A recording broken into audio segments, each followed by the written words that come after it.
উত্তপ্ত ছিল সেই দিন আমরা এই এলাকায় যে আন্দোলন সংগ্রাম করেছি, পুলিশের ব্যালট বুলেটকে আমরা তোয়াক্কা করি নাই।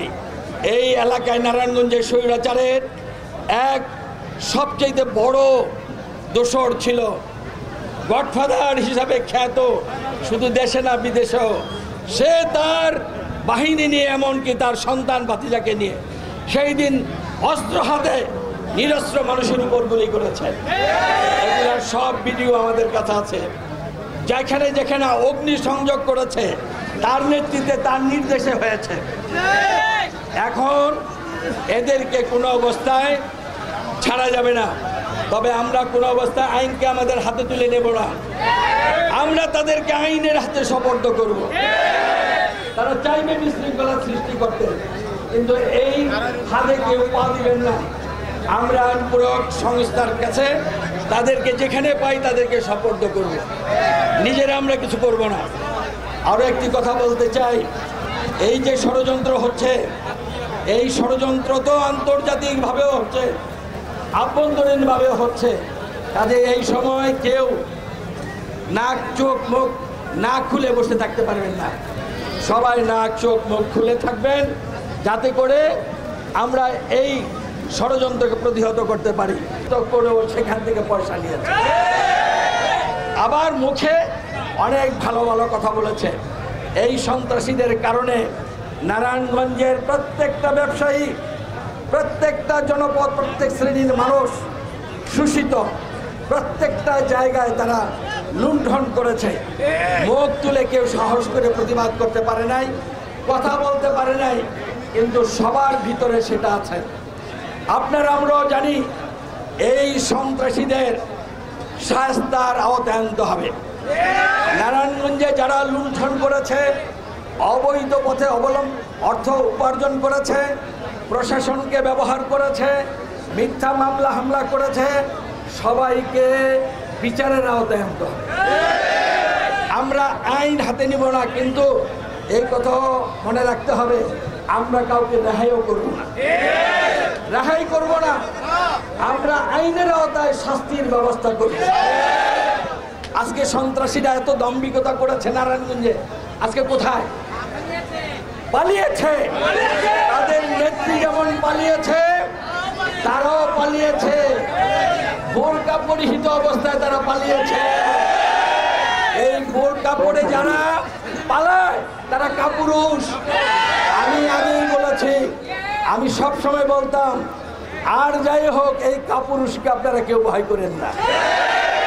আমি তার সাথে চ্যালেঞ্জ, আল্লাহ উপরে, তাকে কোনোভাবেই টলারেট করবেন না। আপনারা বলেছি, আমি আপনাদের অগ্রভাগে ছিলাম, আজও থাকবো। যতদিন পর্যন্ত এদের শায়েস্তা না করতে পারি, ততদিন পর্যন্ত আন্দোলন করব। এই সন্ত্রাসী বাহিনীকে যারা যারা প্রশ্রয় দিয়েছে নারায়ণগঞ্জে, সে যেই পেশার, যেই শ্রেণীর হোক, মিডিয়ার যোগ, আমাদের কাছে সব ডকুমেন্ট আছে, তাদেরকেও ছাড় দেওয়া হবে না। এত তাড়াতাড়ি যদি তারা ভালো মানুষ সাজতে চায়, আপনারা সেটাকে অ্যালাউ করবেন না। আজকে যদি আল্লাহ এই দেশ স্বাধীন দ্বিতীয়বার না করাতো, আজকে আমরা সবাই ফাঁসির কাছে যেতাম। ফাঁসি হতো আমাদের, বুঝতে পেরেছেন? এই ফাঁসি থেকে বাঁচিয়ে থেকে আল্লাহ। কাজেই যারা ফাঁসিতে আমাদেরকে নিত, তাদেরকে কি ছেড়ে দিবেন? তাদেরকে কি মহল্লায় মহল্লায় আপনারা সামান্য কিছু পাওয়ার আশায় তাদেরকে এলাকায় স্থান দিবেন? এটা যদি করেন, আমি বলতে পারি যতদিন এই দায়িত্বে আছি, আপনাদের কাউকে আমি ছাড়বো না, কাউকে আমি ছাড়বো না। চক্ষু বন্ধ করে কাক, চক্ষু বন্ধ করে কাক মরিচ রাখে, মনে করে কেউ দেখে না। কাক এতই বোকা যে সবাই দেখে, শুধু খালি কাক দেখে না। তা আমি আমার নেতৃত্বকে বলবো, আমরা এই মাটির, এই মানুষ, এই আবহাওয়ার ঘুমায় ঘুমায় যদি করেন, গোপনও যদি করেন, আমাদের কাছে খবর আসবে। ইতিমধ্যে অনেক ডকুমেন্ট আমাদের কাছে খবর আসছে।